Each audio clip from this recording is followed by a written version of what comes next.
Hi again, everyone.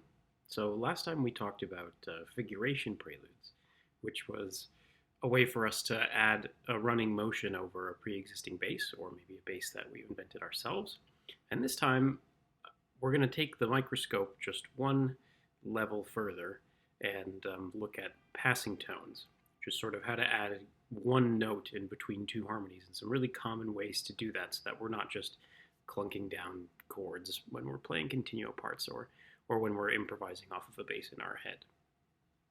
This is toward the spirit of learning how to play quote unquote fancy continuo parts, which seemed to be the the most common request when I started this channel. So hopefully this will serve you toward that end. And next time we can talk about something a bit different and change direction. And I'd really like to talk about sort of good fallback structures for improvisation, both harmonic and gestural, larger structures that we can have in our heads before we sit down and play.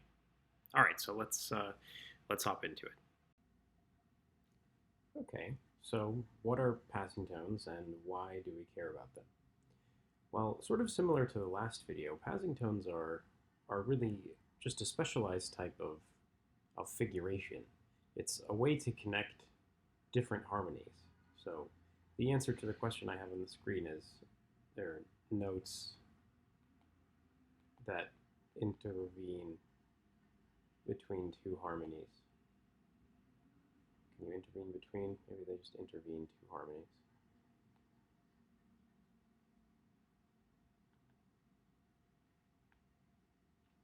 And in fact, today we're just going to focus on possibly the simplest type of figure, which is just one note in between two chords, and what that looks like, and how many different things we can do with that. So essentially, we're going to look at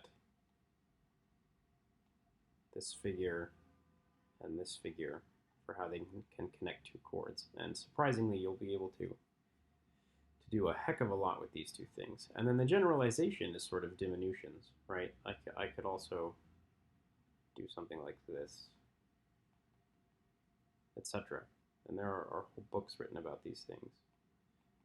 But I just want to focus on these two really, really simple things.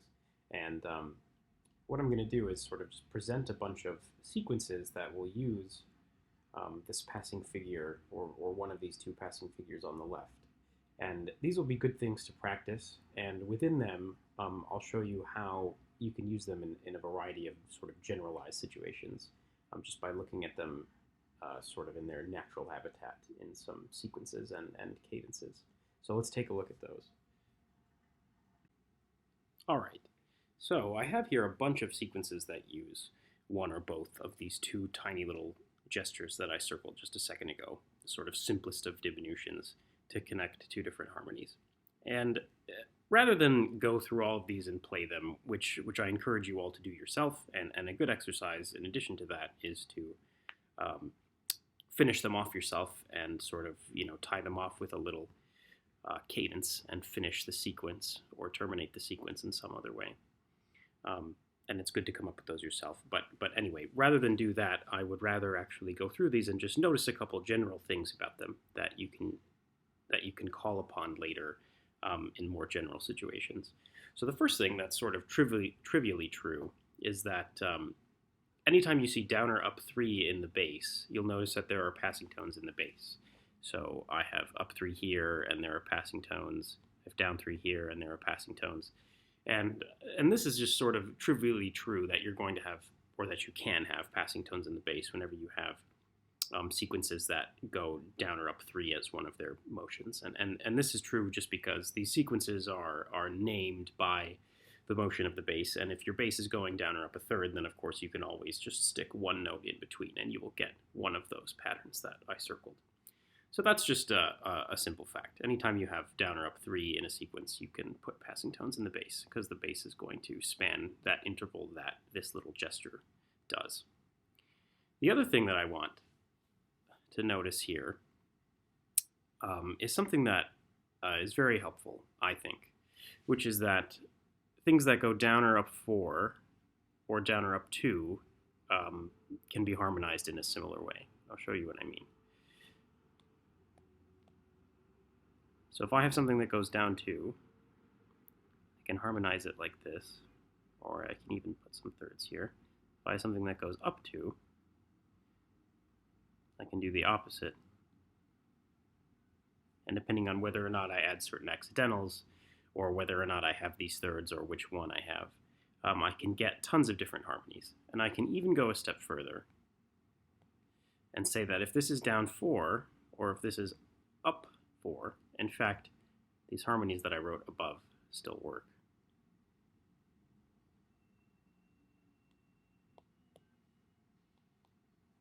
Nah, I want black.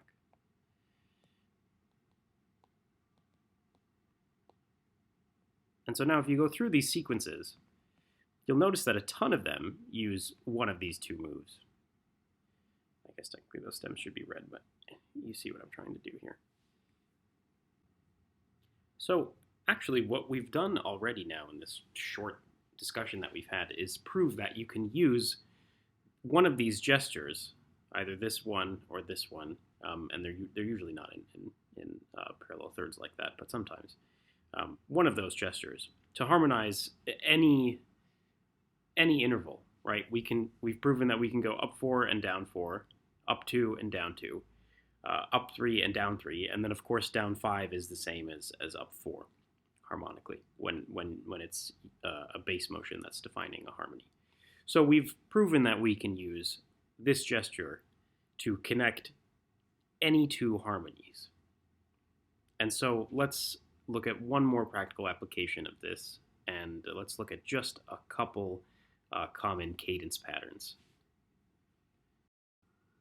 So here are 3 common cadence patterns that use these principles that we were just talking about, namely that we can harmonize any change of harmony using one of these figures. So taking a look at this first one, you'll notice that all 3 of these changes use one of the either up 2 or up 4 harmonies. In fact, all of them, I guess, are up 2. But if I were to change this note to a C, all of this would still work if that were there. Which goes into what we just said before, which is that things that go up 4 or go up 2, they can be harmonized similarly. And there's a lot of messy details about counterpoint and things like that that I'm leaving out on purpose because I think it's better to discover these things for yourself. Suffice it to say that these things can be fit into most places.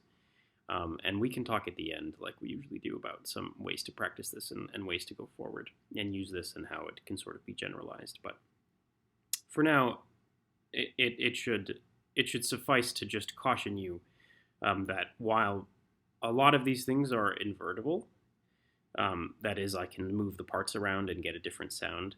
Actually, a lot of them contain parallel fourths. So like here are some fourths between the soprano and the alto. Same thing here. And so those parts can't be switched because parallel fourths become parallel fifths, which are, of course, forbidden. So notice that some of these things are just interchanged, right? I mean, this is the same. I've just switched out this for it, so I've just thrown in a down 3 motion instead of another up 2 motion. And this guy is actually very similar, these endings here. One of them is up 2 and one of them is up 4, and you'll notice that actually the harmonies are very, very similar.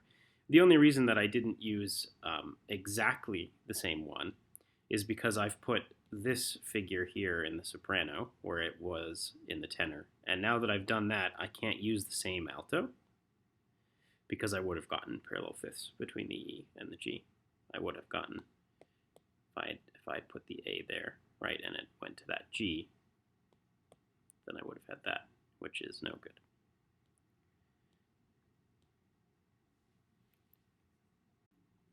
So there are myriad things we've left out. What we've essentially done is show how to treat the motion of a third in the simplest way. We've essentially shown how do you add diminutions to a third wherever it appears in whatever part. And we've also shown that thirds can appear as harmonizations to just about any harmonic motion, at least diatonic ones. So this is useful because it allows us to create a net rhythm that's different from the harmonic rhythm, namely one that's faster. So the, the point of passing tones and of figuration preludes and things like that is actually to increase the net rhythm and control the rhythm in a way that you want given harmonies.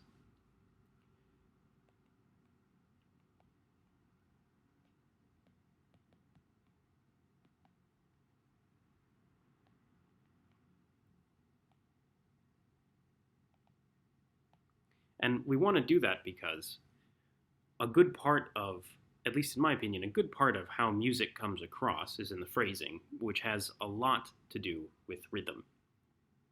And if we can create a nice, elegant rhythm that has pauses in a similar way that speech does, and melodies that lilt in a particular way that's not too jarring, and things have a really nice flow, and they're not too monotonous, then if the harmonies are clear, which it's very easy to get some simple harmonies, use a sequence or use some pre-existing pattern, then you have a recipe for sensible and convincing music.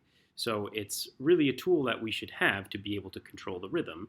And what we've done so far is essentially show one of the simplest ways to do that. So just to summarize here, the reason that we want to introduce figurations or passing tones or things like this is to be able to control the rhythm, which is a huge part of good phrasing, which is a huge part of giving a convincing performance, which is the whole point of what we're trying to do. So how do we actually do that? We discussed some of the techniques of figuration preluding last time, or we can do that by diminutions, which was the subject of this video, at least a microscopic part of it. And just to show you how microscopic, we could talk about diminutions per interval, right? So for example, if I care about going up a second, and I want to get, between here and here, let's say I want to do that in 6 notes, then I've got to put 5 notes in between here.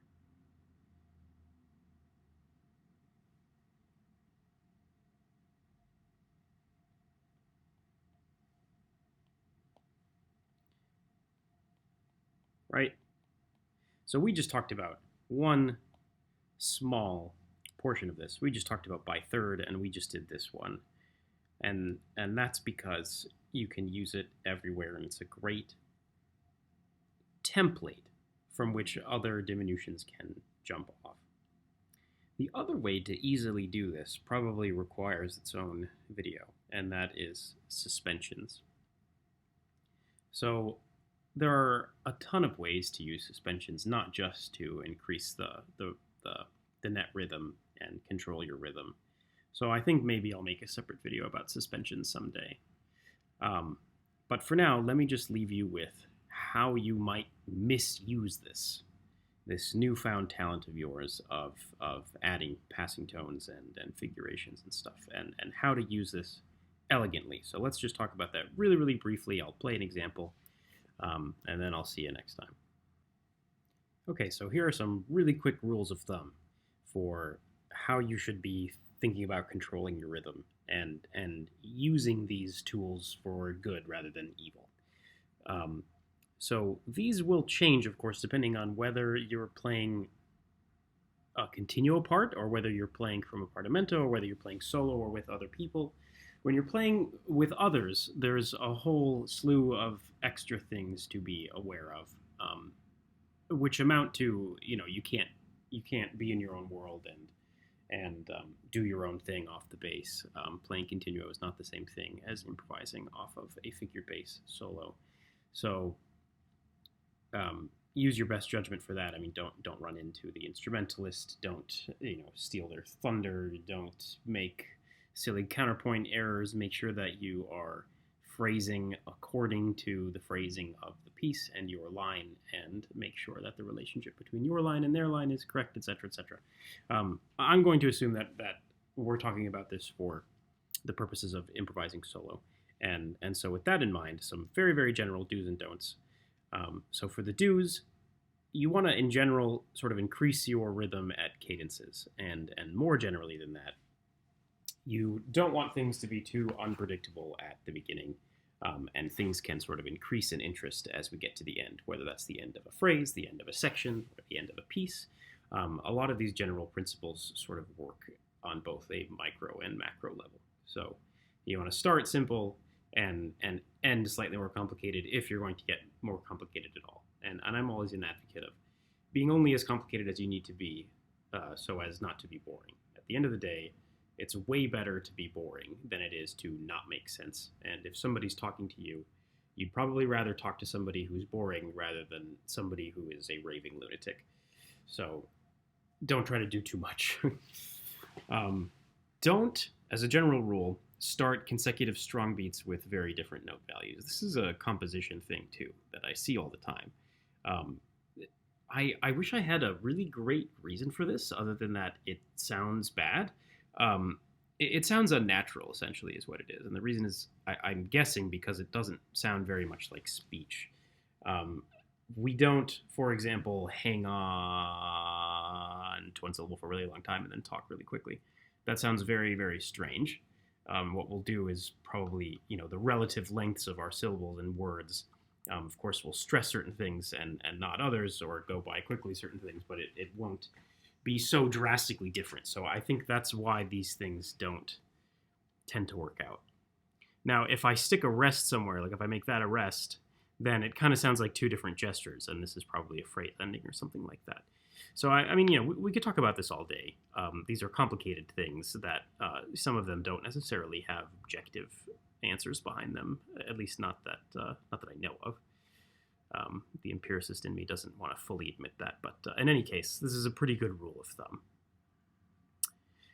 Another do is to try to use rhythms that don't start on strong beats. So just like I said here, if I insert a rest somewhere, that's usually pretty nice. You don't have, at least in Baroque music, I think it's far more common for gestures to start on a rest of some kind, essentially. And you'll get more elegant and speech-like rhythms that way. To that end, you always want to be paying attention to the groupings of these smaller note values that you have. So in a figuration prelude, you probably don't want to be doing straight sixteenths the entire time, unless it's very clear where your phrases end and begin, and you have lots of gestures that start with a 16th rest, for example, that's filled by the end of a previous phrase. But you don't want to have random groupings of notes. So I don't want to have, 17 sixteenths in a row followed by 5, followed by 11 and 13 or what have you, because it's going to end up sounding random and sort of silly. A really good general rule that appears all the time in Baroque music, it's not really a rule, it's, I guess, sort of a trope, is short, short, long.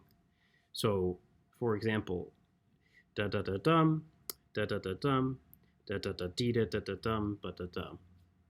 Is I have one gesture, I repeat it, and then the third time it's elaborated upon.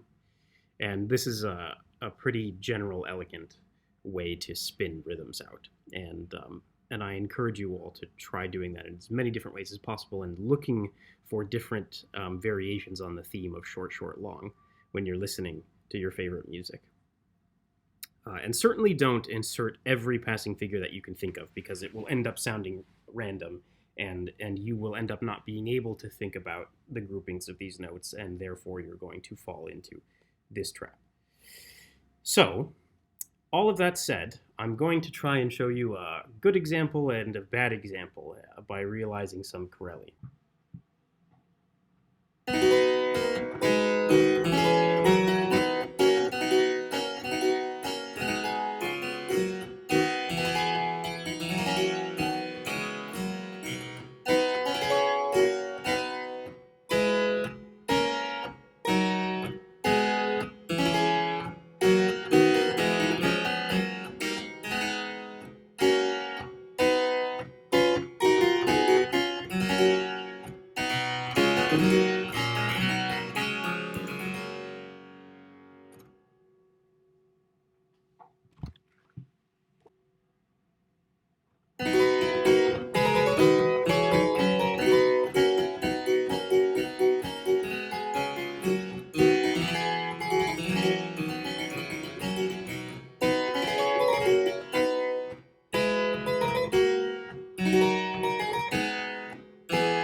a really quick debrief here before we say bye. The first video I thought was a lot more tasteful than the second video for a couple reasons. The first one I have written down here is that in the first video, I think the passing tones were in service of the phrasing. That is, they followed a similar arc. Whereas in the second video, the rhythmic activity right from the get-go kind of obscured the phrasing and had the effect of making those phrase endings sound abrupt. Even though I did pause at the ends of phrase, most of the time out of habit. It sort of seemed to be surprising every time because of everything, all the interesting stuff that was happening before it that our minds were preoccupied with. In the first video also, you'll notice that the figurations sort of commented on each other, and they sort of spun out a bit. So if I did something, I would either rhyme it or I would continue it the next time, put it in a similar part of the bar or in a different part of the bar in a noticeable way. So I was doing grammatical things with the figurations, whereas in the second video, they were sort of loosely connected or they were connected by accident, and I was just kind of doing whatever came to my mind. In the first video also, we had a digestible variety of things, whereas in the second one, we had tons of different figurations that were only loosely related. And so when we have a digestible variety of things, we can see the connections between them, and we can make more rhetorical music. Whereas if we have a bunch of stuff that's jumbled together, even if it's consistent and we use the same amount of stuff, it doesn't sound very convincing. It sounds sort of like somebody who speaks extremely parenthetically or discursively. And this is a problem I actually see in composition quite a bit. People use these themes and they're tight and they only use a certain number of themes, but they place them in odd places or they mix them up a little bit too well. And while it's technically doing what they're taught, a good development should do, for example, the piece ends up sounding confused because things aren't in the right proportion. All right, so that was my really quick introduction to passing tones. I hope some of these exercises and ideas can serve you well in your improvisatory journeys. So like I said at the beginning, I would really like to talk next time about some basic thematic and harmonic structures in improvisation. So I hope I will be able to see you then, and we can hopefully learn a thing or two together about that, which is, I think, maybe one of the most important topics we could touch on when it comes to improv, because with good structure, clear structure, it almost doesn't matter what you play. So I look forward to it. See you then.